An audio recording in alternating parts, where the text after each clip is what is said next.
Chapter 1. You are listening at Novel Full. Audio. Chaos. Roughly 3 months ago. To this address please. Please drive as fast as you can.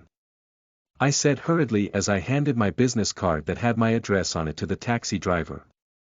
It's been years since I've last ridden in a taxi. Being a rich socialite like I was, taking the taxi is just out of the question. However, today was different. Everything in my life was changing and I knew it. My body ached from last night and I felt extremely uncomfortable. The fact that the taxi driver kept glancing over at me from the rearview mirror didn't help to improve my unstable mood. That I reached my hand into my limited edition brand handbag and fished out the shameful papers that man dared to rub in my face last night. My eyes narrowed in anger at the divorce papers that I held in my hands.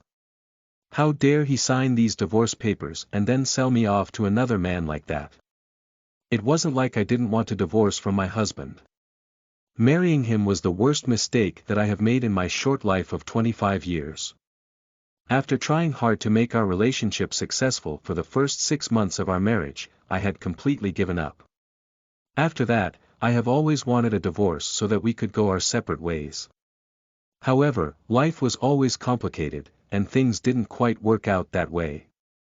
Now after almost 2 years of marriage and me sucking it up for the sake of maintaining appearances, that bastard dared to divorce me and then sell me.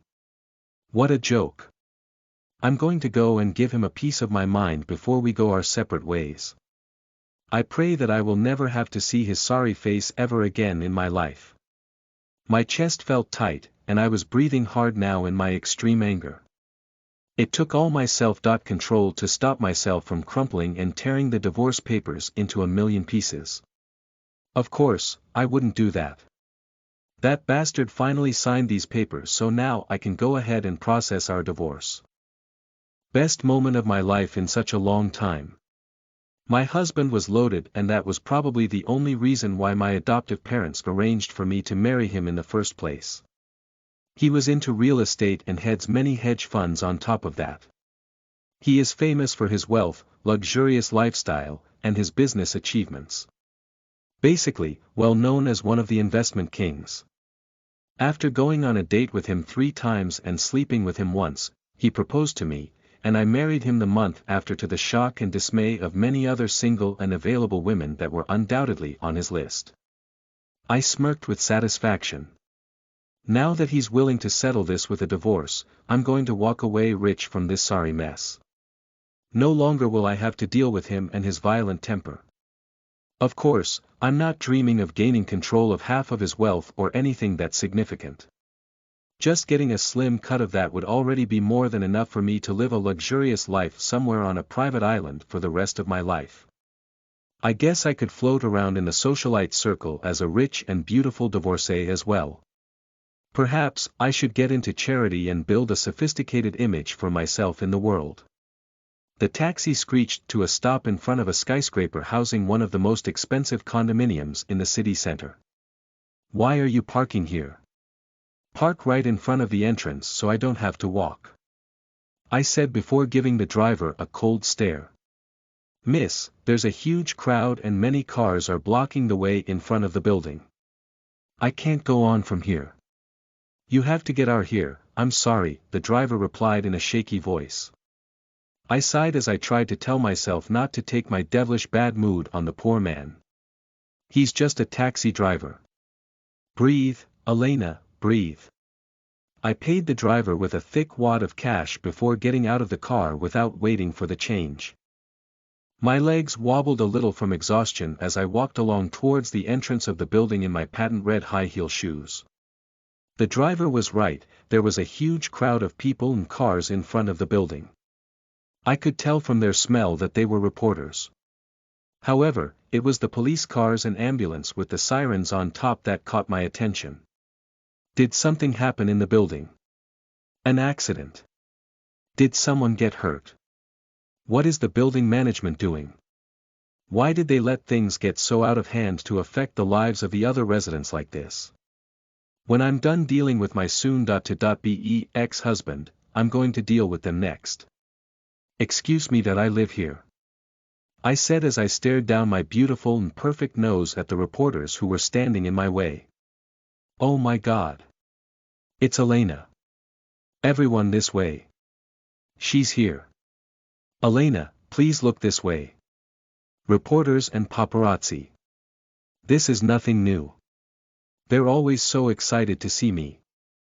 I put a hand to shield my face a little from the camera to add a much-desired hint of mystique. In reality, I was shielding my face because my makeup was unfortunately imperfect right now. I was in a rush, and considering my shock of what happened last night, I just didn't bother to touch up my make-up before leaving that place. Yes, of course it's me. Who else could it be? I said teasingly. Please answer our questions. What happened to your husband? We heard that he's injured. Why are you not home with him? Have you met him? Elena, please explain to us what is going on. To be continued. Chapter 2. You are listening at novelfull.audio. Sudden departure. What is going on? Why are they mentioning my husband like there's something wrong with him? Did something happen to him? I looked around in panic. This wasn't the time to feel giddy about receiving public attention. Where are the security guards? Security! I shouted loudly, demanding for security to come and guard me. These reporters are getting more aggressive as they surrounded me.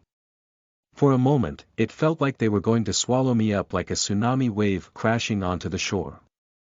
This is insane. A few security guards were coming my way now. Along with them were a few men dressed in police uniform. The police is here. Why are they here? I had nothing but questions in my mind, and none of them were getting answered. Soon, the guards were in front of me and helping to push the reporters and the paparazzis back. At the same time, the policeman approached me, and that was when I knew that something serious must have happened. The policemen had very stern and grim looks on their faces. Mrs. Westford, a police officer, said questioningly. Yes. How can I help you?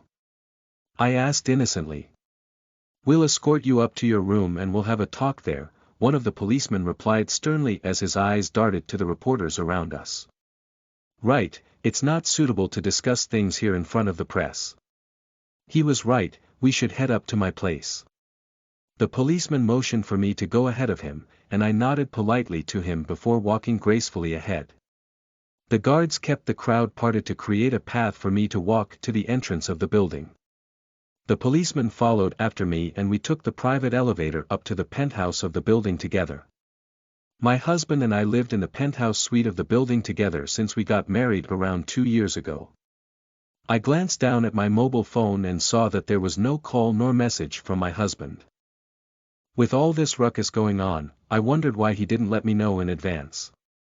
I could have avoided that whole mess down there if he had just let me know. I sighed loudly before rolling my eyes upwards. What did I expect? Our relationship had been as good as dead for a long time now. Is my husband home?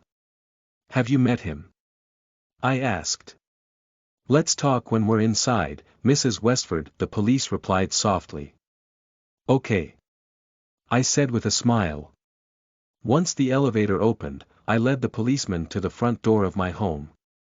To my utmost surprise, the front door was already open wide, and there were many people dressed head to toe in those white astronaut suits that you saw on detective and crime movies at the crime scene. Wait, at the crime scene? What is going on? I demanded in a panic as I turned around to face the policeman. Calm down, Mrs. Westford. I'm sorry that I have to break it to you like this, but we do have many questions to ask you. Mr. Westford, your husband, has passed away, the police informed me in a regrettable tone. What? I said in pure disbelief. Your husband committed suicide, madam. Sadly, he has passed away, the police officer said before his lips tightened into a thin line. Suddenly, my head was spinning, and I felt extremely sick. I placed a hand over my mouth, and I felt like I was going to throw up on my empty stomach. That's not possible. I managed to say as I struggled to breathe. Seeing that it was hard for me to remain on my feet, the police led me to a chair before they waited for me to compose myself. Once they deemed that I seemed calm enough to talk, the police officers began asking me questions about George. By that time, my mind was in so much shock that it had begun blocking out my own emotions. I replied to the police's questions monotonously as I prayed that everything would be over soon. "Thank you, madam. That will be it for today. We'll contact you if we require your assistance," the police said with a satisfied nod. "What will happen next?" I asked in a shaky voice. "This case appears like suicide, but because it is also a very high-profile case, we will conduct some investigations to ensure that it really was suicide," the police replied evenly. "I see," I whispered. "Until then, I suggest that you calm down and try to rest," the police suggested. "Thank you," I replied softly. The policemen thanked me before they took their leave. The other officers were still working to secure the scene. Honestly, I couldn't bear to be in there any longer. Since the whole apartment was sealed off now, I couldn't get any clothes or anything else that I needed. It wasn't like I was in the mood to do anything. My head hurts and my body felt numb from shock. My lips quivered as I headed on shaky legs out of the penthouse suite. Where should I go now? Does our lawyer know about this yet? So many things were going through my head, and it felt like my head was about to explode into million pieces. Since I couldn't sleep in the penthouse anymore, and not that I had the courage to. I mean, George just took his own life in there. I didn't see any signs of this coming. He's supposed to be one of the happiest men on earth. He has it all. Fame, money, a beautiful wife. Yes, that was me. What more could he possibly want? Is this even really happening? Unable to believe any of this, I raised my hand up and slapped my own cheek. Shit. That hurt like crazy. Without a better option, I decided to return back to my parents' house to stay there for the night. It has been a while since I've visited them, but they are undoubtedly doing well. Of course they are, given the amount of money that George pays them on a monthly basis just so he could keep me as his wife. I sighed loudly as I wondered what is going to happen to my life now that he is gone. To be continued.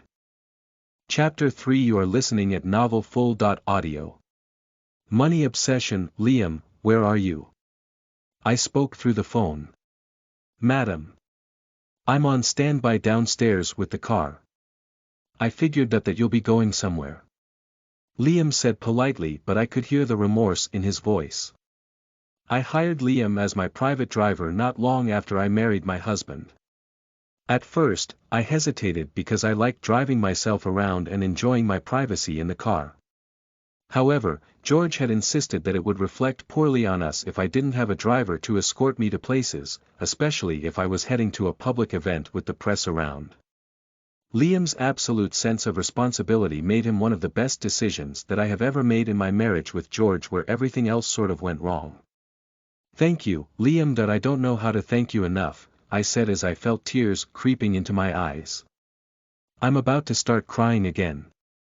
Honestly, I hated crying in front of strangers, but I couldn't hold it in front of the policeman earlier either. George's sudden departure was too much of a shock and sadness for me to bear. I took the private elevator down to the lobby where I knew that Liam would be waiting for me in the car. I felt slightly better when I entered the car. Liam didn't say anything to me, and I preferred it that way. Thankfully, the ride to my parents' house passed by in peaceful silence after I had told him where I wanted to go. Liam was being extra considerate to me. I wondered how he felt about what happened to George. Actually, I wasn't sure if Liam knew the whole story yet, but he was kind enough to ask. Thank you, Liam. You can go back now. I'll call you tomorrow if I need you to be here, I said before smiling sadly at him. I'll be on standby, madam. Please don't hesitate to call me whenever you need me, Liam replied before he nodded at me. I watched as he drove off before I turned to face the door of my parents' house. With a large sigh, I lifted my hand up and rang the doorbell. It was funny how I'm ringing the bell to a place that used to be my own house. Well, it was just a house that it was never a home. One of the maids was the one who answered the door. She greeted me politely before leading me into the living room where my parents were waiting. From the concerned and slightly panicked look on their faces, I surmised that they must have heard something about George already. That wasn't surprising, considering the number of reporters that were there at the building. "Elena, you have to tell us what happened," my mother demanded to know the moment that I sat down on the sofa opposite from them. "Is it true that George passed away?" my father asked. "Yes, it's true," I replied matter-of-factly. They were bound to find out about it sooner or later, but for now, I had decided that I didn't want to tell them that it was suicide. The police said that they would investigate further as well. However, the main reason that I didn't want to tell them was, "I know you're still sad about what just happened, but any ideas how much you'll get?" my mother asked without mincing her words. "What?" I said, stunned at ridiculous question. "You know that how much will you inherit from him? You're his wife, so after he passes away, you'll be the one who gets it all," my mother said dreamily as her eyes opened wide. "No worries about that, dearest. I'm sure his lawyer will get it all sorted and tallied up soon. He'll let Elena here know soon, I bet," my father said before laughing softly. I looked at the two despicable people sitting opposite me on the sofa as they smiled and laughed at the news that my husband and their son-in-law had just passed away. All they were concerned about was how much money I would get out of it, because that would mean that they would have a share in it. The scene of them laughing gleefully that I saw through my tears truly angered me. For the life of me, I don't remember the last time that I was this angry. This made the anger that I felt last night disappear completely from my mind. Unfortunately, this man and this woman are my adoptive parents, and they are the most money-obsessed people that I know. It wasn't like they weren't well off to start with, and that just made their money obsession a bigger mystery for me. 15 years ago burnt rubbles were the only thing left to act as a reminder of the small two-story building that used to house orphans. The fire that consumed the entire building around a week ago completely damaged the old building. What was left of the small and old orphanage was a very small building that happened to survive the fire because it was set to the side and a distance away from the other building. The worn-out sign with faded color read "Lucky Clover Home for Children." I'm very sorry about the mess here and there. As you know, there was a fire here recently and the entire main building burnt down. We've moved all the children to the smaller building on the side for now, so it's a little cramped in there. Sorry for the inconvenience, the head of the orphanage said humbly. Miss Gwen was approaching 60 and it showed in her appearance from her silver-gray hair to the lines on her face. She had been with the orphanage since she was in her 20s and have moved up the uncomplicated ranks from being a caretaker to the head of the small establishment. Just like the other orphanages around the area, the one that she managed was in constant financial crisis. The support from the government had been decreasing over the years and donations were rare to come by. To be continued. Chapter 4. You are listening at novelfull.audio. Adoption. She looked at the couple that was here today and prayed silently that they would choose to adopt one of the kids and provide the child with a good home. The couple had contacted her for a while now, saying that they were interested in adopting a girl to help them get over the recent loss of their own daughter. The couple were immaculately dressed in fine clothing that were not commonly seen in this small town. It was clear that they were wealthy and came from the city. The man in the suit had a serious expression on his face while his wife seemed kind and responsible. No worries at all. Now, about the girl that I was inquiring about over the phone, the woman said before smiling politely. Oh, yes. Please follow me this way.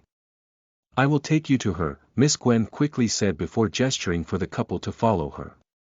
She led them to the smaller building that had survived the fire before leading them inside. The building was small and very cramped compared to the number of children that it currently housed. The decoration was sparse and only basic furnishing were available. Since the fire destroyed everything in the main building, there were not enough beds and the children had to share.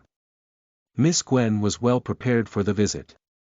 She had asked the caretakers to shower and dress the girl up so that at least she looked presentable. It was clear that for the orphanage to survive, they had to get as many kids adopted as soon as possible to free up space and lower the financial burden. Is that her?" the man said as his eyes fell on a small and thin girl dressed in a flowery pink dress. "Yes. Isn't she lovely?" Miss Gwen said before smiling proudly at the couple. Internally, she prayed that they liked what they were seeing.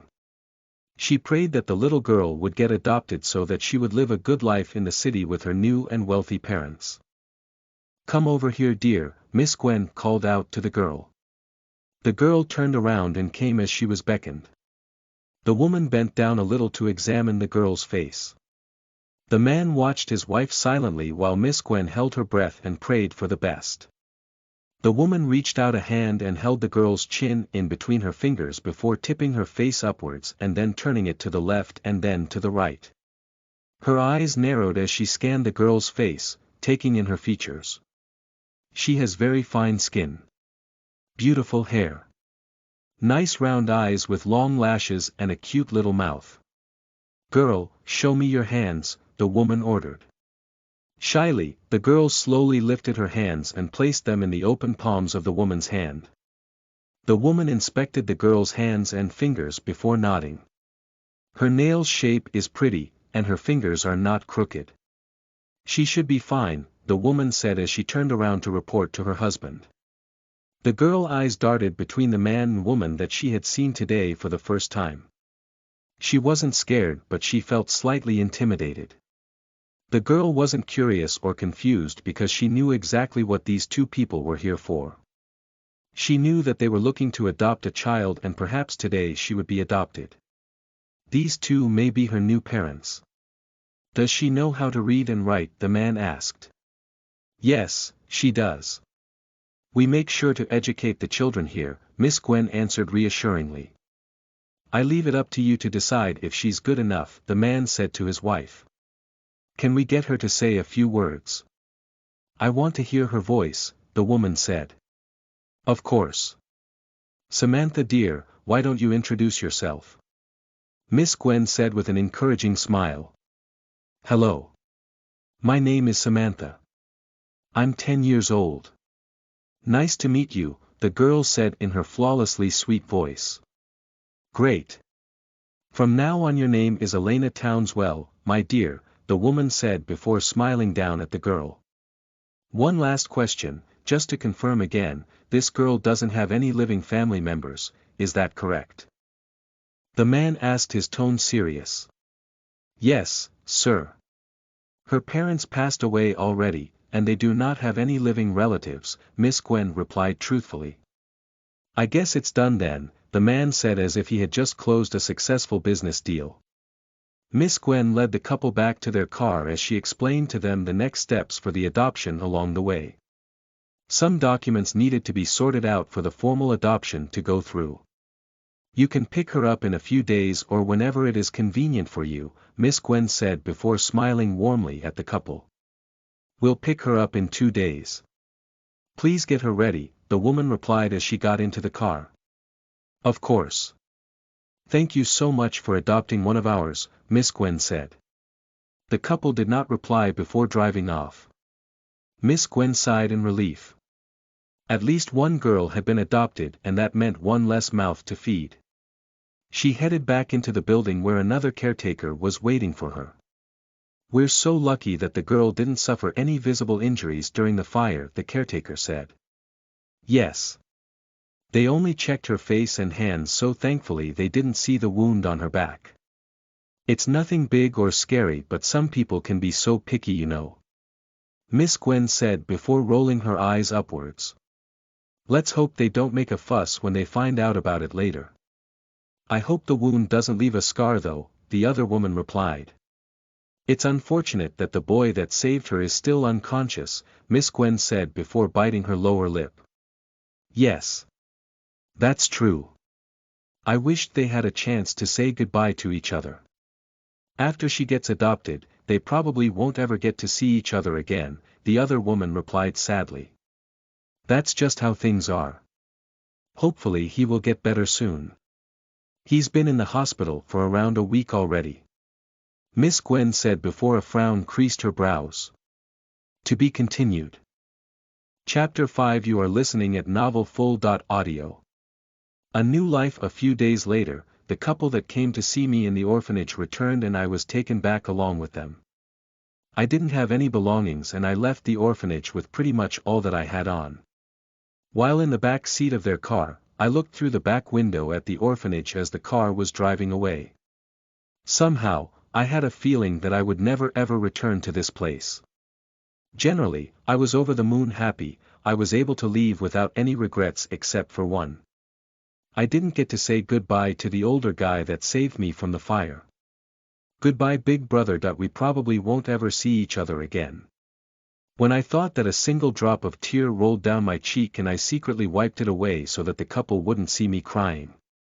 Honestly, after that day I was too busy adapting and living my new life that the thought of that big brother never crossed my mind again for a very long while.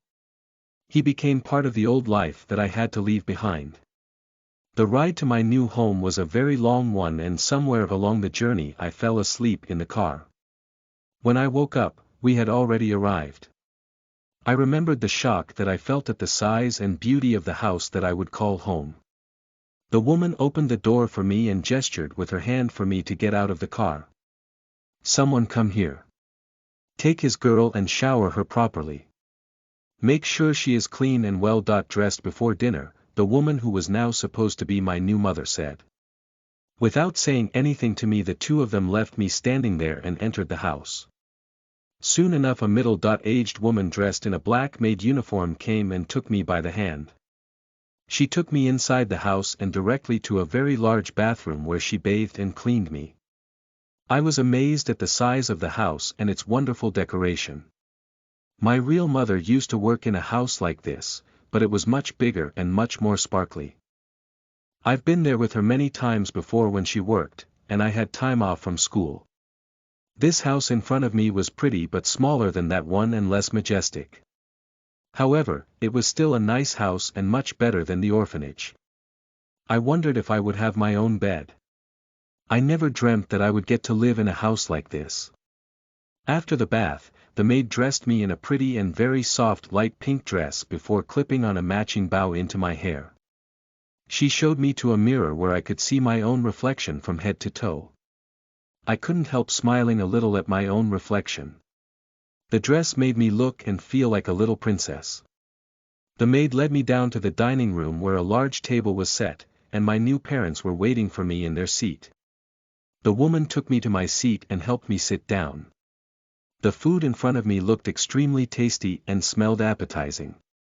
It made my mouth water and I suddenly felt very hungry. We are all here so we can start eating, Mother said. Thank you, I said softly.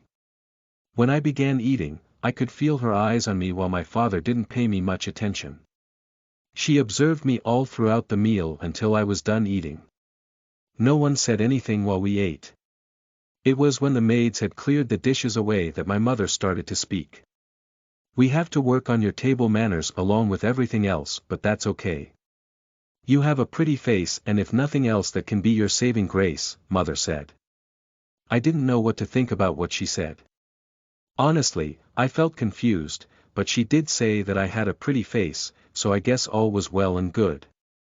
Whatever she said next, I just nodded my head. If you understand what I'm saying, I want you to say, yes, Mother, she said. Yes, Mother, I replied obediently.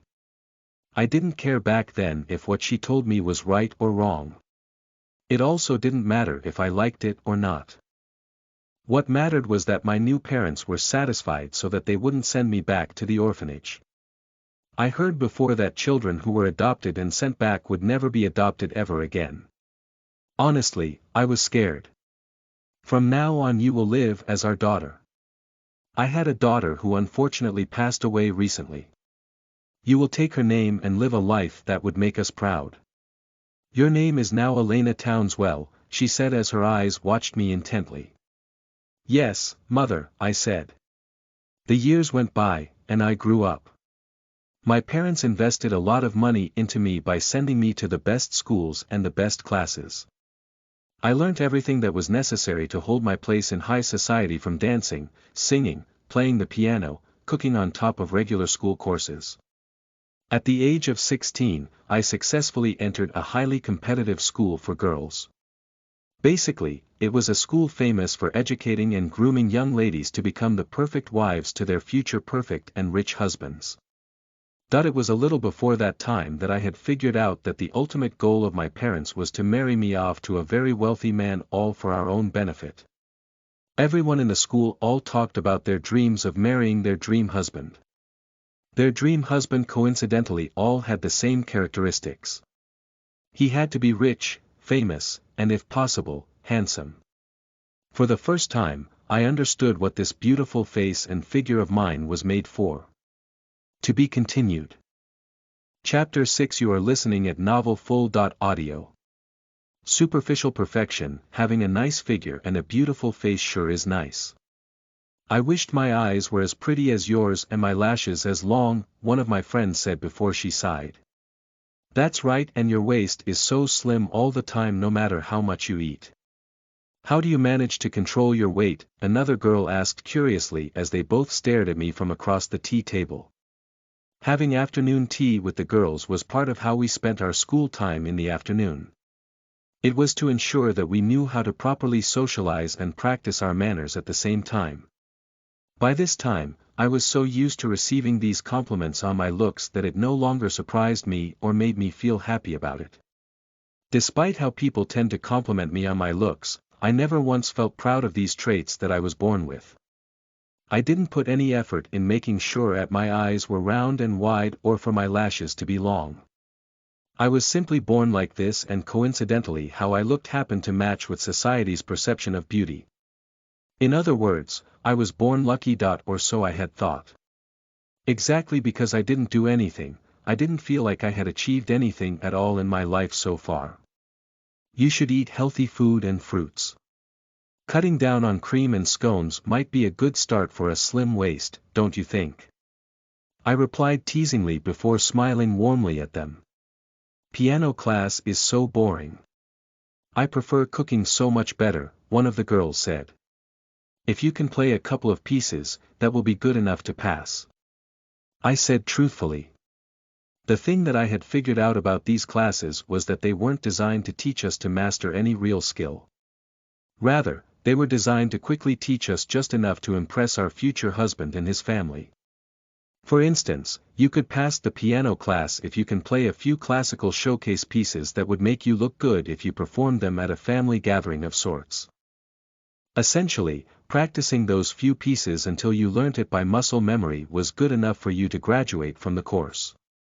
There were cases of girls passing the course even though they couldn't really read the notes on the score paper. The same applied to the other classes as well.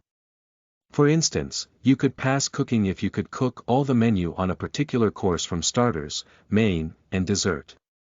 If you practiced cooking those repeated menus enough, anyone could pass. That didn't mean that you could cook anything else off the menu or that you understood anything about the basics of cooking. All in all, I quickly came to realize how superficial everything that we were learning was. That realization led me to realize that whatever life was waiting for us after graduation and our marriage to our ideal husband would also be fake and superficial at best. I spent the final year of my high school faking every single smile and laugh. Since I had figured out that everything was meaningless, I lived my life in a meaningless way as well. Unsurprisingly, the concept of love wasn't something that was taught or ever talked about on the school grounds.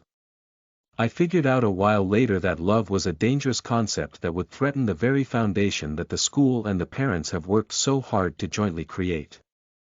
That's right, love could make you rebellious and could lead you astray. Love could be misplaced and make matching us girls with our potential husband more difficult. Therefore, love was not necessary and not spoken of or encouraged. I would come to learn about love, lost, and betrayal later on when I entered university. So far, I have dedicated my life to playing the role of the perfect daughter that my adoptive parents wanted. I had to admit that having no one left in my life apart from them, made me that much more desperate to please them. I fought very hard on a daily basis for their acknowledgement. The small nod that my father would give me when I showed him some honorary award that I had won from school used to be the highlight of my life. Whenever my mother's friends would come over and they would compliment me in front of her for my beautiful looks and my perfect mannerism, my mother would smile proudly. She was happy to show me off in front of her friends. Although that made me feel slightly uncomfortable, I was fine with it as long as it made her happy. The undeniable fact was that I didn't know where I would be and what harsh life I would be living today if these two people did not adopt me that day. L.C. However, there were some things, although very few, that I refused to give up on. One of that had to do with the scar on my back that had refused to disappear from my younger days. No matter what, I didn't feel comfortable getting it completely erased. When are you going to get that hideous scar lasered off? You keep putting it off, my mother nagged in a loud voice. In my own defense, the scar wasn't anywhere near hideous.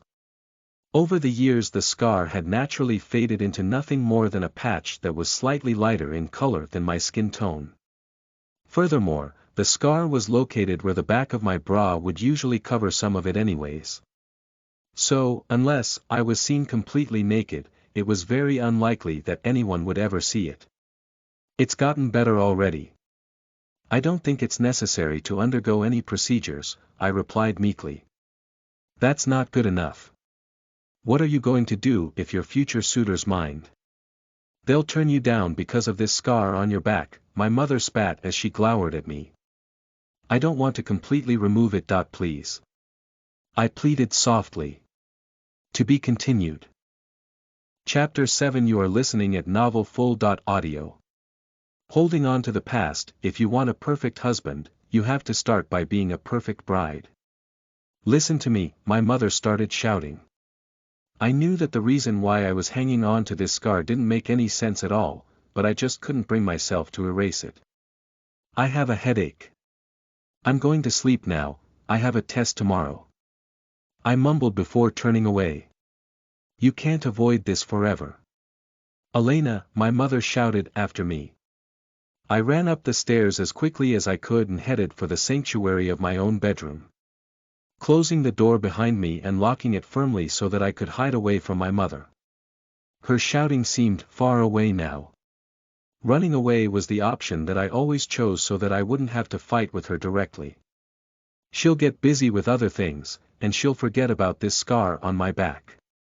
After entering the bathroom, I started stripping in front of the mirror. Turning my back towards the mirror and glancing over my shoulder, I could see the thin patch of scar on my back from the reflection in the mirror. True, it wasn't hideously ugly, but it was still a scar. I got this scar from the fire that burnt down the entire orphanage building. Honestly, I remembered very little about the events of that day. Whenever I tried to recall what had happened, I would get an unbearable headache. Ultimately, I stopped trying to recall it altogether. After all, there was absolutely no good reason to recall what had happened in the past without a way to go back to fix it. Although, I didn't remember anything much about that day, I remembered that an older guy saved me from the fire and because of that he was hospitalized after the incident. Apart from the burn on my back and other small cuts here and there, I had no other noteworthy injuries. That was probably because of him shielding me from the fire. Whenever I looked at or ran my fingertips on the scar, I would be reminded of him. It's ironic, but this scar is the only thing that I had left to remind me of my previous life at the orphanage and the only thing that I had to remember my savior by. The truth was that I didn't even remember his name or his face clearly anymore.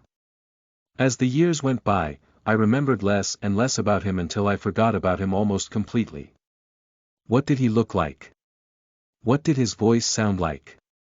How gentle was his touch when he held my hand? I couldn't recall anything. It made me wonder if I erased this scar, would I lose all connections that I had to my past and to him? It scared me for reasons that I couldn't quite understand myself. After being adopted, I never went back to the orphanage again because I knew that I wasn't allowed to even without asking. To my parents, the fact that I was adopted was something shameful. Don't ever let anyone find out that you were adopted. They'll look down on you, my mother warned sternly. Yes, mother, I replied obediently. I've erased all records about your time before and at the orphanage. No one will ever find out unless you let it leak from your mouth. Never tell this to anyone, are we clear? My father said with a serious look on his face. I found him very intimidating when I was younger. He was taciturn and he always spoke sternly and in a low voice. Even mother was secretly scared of him and lived her life by his every word. Yes, father, I replied with a slight nod of my head. Whether it was because of my father's influence or not, I wasn't sure, but no one ever asked me about my background. No one suspected that I was adopted, and even if they did, no one ever voiced it by asking me. It was like I grew up and filled my new identity of being their precious daughter perfectly. I graduated from high school with almost perfect grades and at the top of my class. My parents were proud of that fact and didn't waste time to publicize it to their friends and business partners. Soon enough, various men started turning up to our house to have dinner with my parents. Whenever these men came, I would be invited to have dinner along with them. All the men were older and visibly extremely wealthy and famous. To welcome them, I would be dressed up perfectly. My mother became extra strict about my appearance and how I behaved myself in front of these men. Back straight and make sure that you speak in a sweet and respectful tone. Never wear the same set of clothes in front these men. For tonight's dinner, you will play the piano to entertain our guest. I know you can do this. I'm leaving it all in your hands, Elena, my mother said happily as she combed my long hair. Yes, mother, I replied with the exact words that she expected to hear. If I recalled correctly, I was 16 when the first man came to have dinner at our home. From then on, more of them came for casual visits. By the time that I turned 18, various men of this nature would turn up for dinner at our house almost every single day without break. It wasn't a secret or a mystery to me why these men came to visit. After all, we were taught at school about this matchmaking procedure. Of course, until I reached the age of 18, none of the men would seriously consider me for their wife. That didn't stop them from dropping by to see me in person to keep me on their list of potential wives for the future though. What do you think of Mr. Whitley? He's very famous and rich. He's from a long line of aristocrats and his family business has done well for generations, my mother asked as she smiled at me. To be continued. Chapter 8. You are listening at novelfull.audio. The richer the better, he is a nice person, I replied flatly. They were all nice. They were nice to me just like I had to be nice to them. Superficially nice. Just like I never showed my true self to them, I suspected that none of them ever showed their true self to me. I wasn't sure how my parents expected me to consider marriage to any of these men when we both didn't know anything about the other. Of course, I kept all these thoughts locked away in my own mind without ever voicing them. Getting married right away after graduating from high school wasn't what I wanted. Although the other girls in my class viewed it as the highest form of achievement to get engaged right after graduation, I had other plans for myself.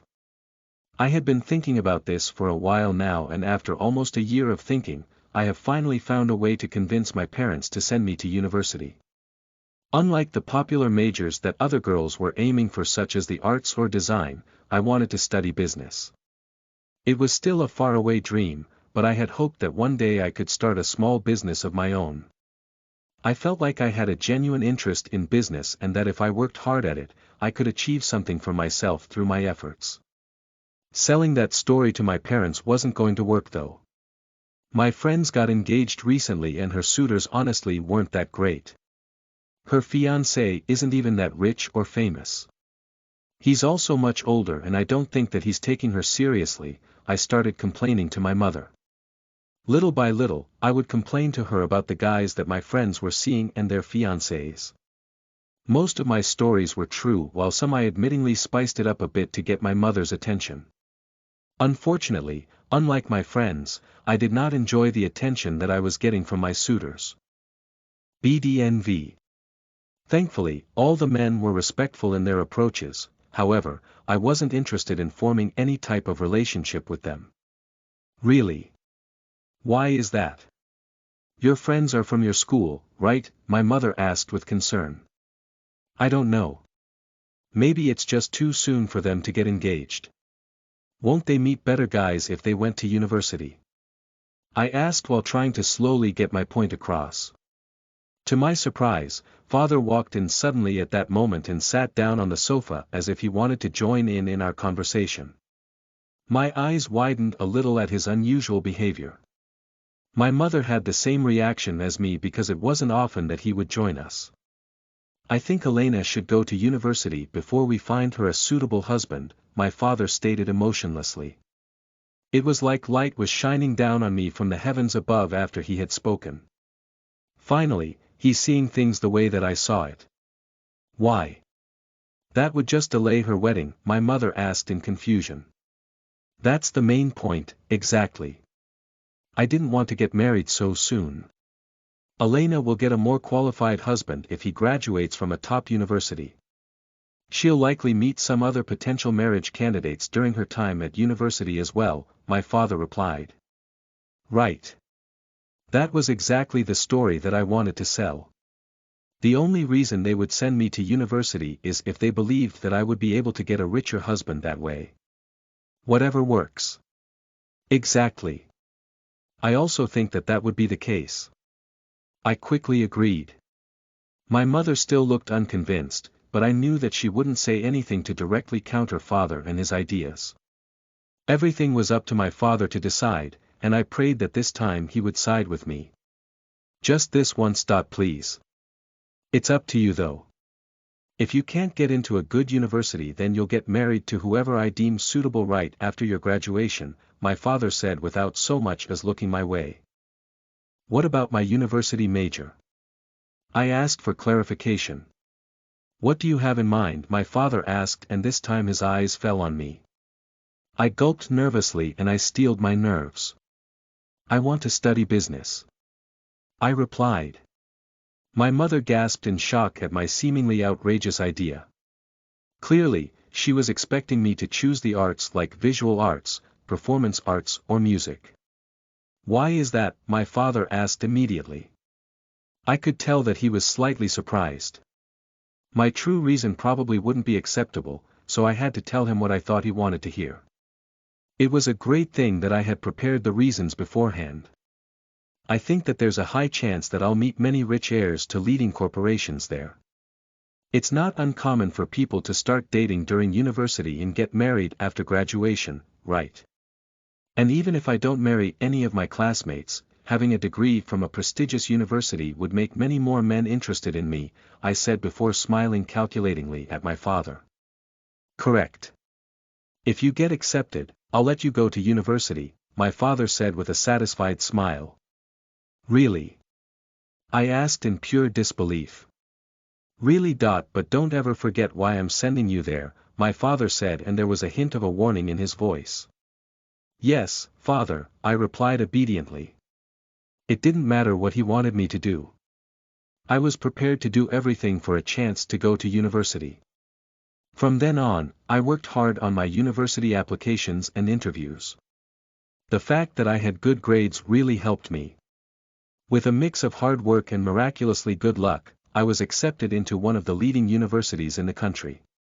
Back then, I thought that if that was what my parents wanted of me, then they could have it. I would become the perfect wife and I would marry the perfect husband. Marrying a rich man and living my life in endless comfort didn't sound like such a bad way to live my life. To be continued. Chapter 9. You are listening at novelfull.audio. The start of everything back to the present. Listen, I'm tired. Can we discuss this again tomorrow or another day? I whined. Sure, my mother replied. Everything should turn out just as we expected anyways, so there's not much to discuss, father said with confidence. I'm going to my room. I said softly as I slowly got up from my seat. My bedroom was on the second floor. It was the same room that I had since the first day that I moved into the house all those years ago.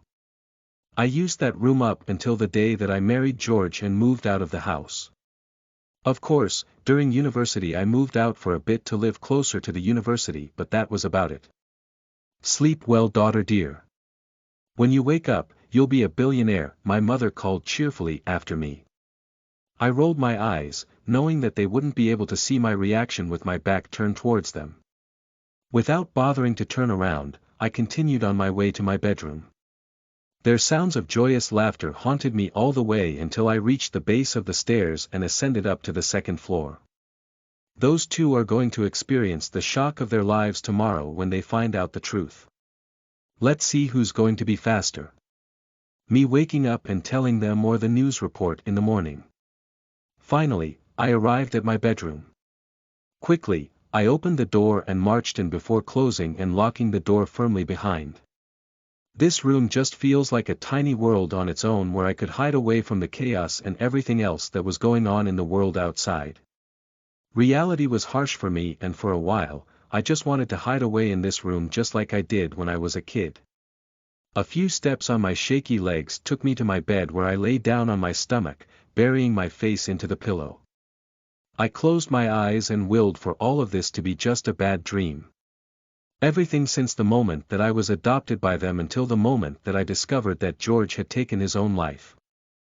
Please just let everything be just a nightmare. Please just let me wake up.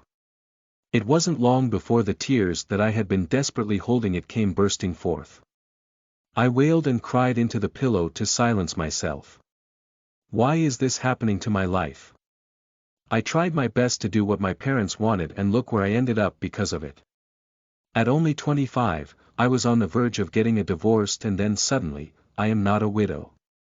I think I've never cried this hard in my life. I cried with a mix of anger and frustration at the cruel hand that fate had dealt me in this life. I cried for all the times I had to follow my parents' whims just so that they would accept me as their daughter. I cried for my failure of a marriage with George and the fact that he had completely abandoned me to move on to the land of the dead and his next life. I cried for myself and my failure to know any better. It was true that I didn't want to spend my life with George anymore. I wanted to get a divorce so that our charade of a happy marriage could finally come to an end. I didn't want him to be a part of my life anymore, and neither did I want to be a part of his. However, throughout it all, I never wished for George to pass away, and definitely not like this. Even if he used me and sold me, I wished that he was still alive so that I could punish him and make him owe up to what he's done. It saddened and angered me at the same time that he used death to unfairly escape like this. Soon after our marriage, when I discovered George's gambling habits, I saw the start of the end of our happy marriage life. It all came too soon, and I didn't want to believe it so much so that I started fooling myself that everything was fine. I ignored all the little signs. At first his losses weren't all too bad, and it didn't impact our financial status at all, or so I had thought. I never dreamt that his gambling addiction would lead him to betraying me in the worst possible way. Yesterday evening, spending the day at home relaxing after a spa treatment in the morning was not a bad idea. My skin feels fresh and smooth, thanks to the treatment and the scrub. My nails were done in a sparkling shade of red that I liked. The imported tea in my teacup smelled and tasted perfect. I sighed as I relaxed into the leather sofa before closing my eyes, feeling the bliss of a perfect life. Be no calm tomorrow, I would get my hair done in the early afternoon before heading to my favorite brand boutique to pick up a few handbags that I had ordered and a few pairs of shoes that I got tailored. Although I enjoyed these luxurious items and staying ahead of the fashion trend, it was admittingly part of my job as George's wife to play the perfect socialite. The more connections I made with other wives and women in the high circle of society, the better George does at his business. It was not a bad life. My phone vibrated, signaling that a text message had arrived. Peering at my phone screen, I saw a text from George. It was rare for my husband to text me, and come to think of it, I wasn't sure where he was right now or where he went for the day. That wasn't unusual, and it no longer bothered me anymore. Neither did the fact that he didn't come home on some nights or the fact that he spent the night in another woman's bed. Nothing mattered anymore. To be continued. Chapter 10. You are listening at novelfull.audio. Kiss from the past. The text message was simple. He asked me to meet him at a certain hotel suite to entertain a client that he was meeting. Nothing seemed out of the ordinary. Most of the time, if George had a meeting or dinner with a client and the client's wife or girl came along, it was almost mandatory for me to be there to entertain them both. There wasn't a lot of time left until the meeting, so I went to work on dressing up immediately. I picked out a glamorous red dress with a slightly sexy vibe that came straight off this season's fashion runway and paired it with matching red high-heel shoes. Red dresses go well with rubies, diamonds, and red lipstick. By the time that I was done, my driver was already waiting for me to take me to the hotel where George was waiting. The hotel was one of the most luxurious in the city and the only one connected to a casino and mall. All owned by the same company, the luxury hotel, casino and mall were the top destination for entertainment for people in the country and worldwide. I knew that George and some of his friends liked to gamble here, but I've never been to the presidential suite of this hotel before. When I arrived, the hotel staff seemed to be expecting me because she quickly led me to a private elevator that took me up swiftly to the top floor of the hotel where the presidential suite was located. The client must be extremely wealthy and important to secure a meeting place like this, but then again most of George's clients were like this. The staff left me immediately after the elevator had opened at the designated floor. It seems that there was only one room on the entire floor, and I pushed the button to ring the bell politely to announce my arrival. The door made a clicking sound as it was pushed open from the inside.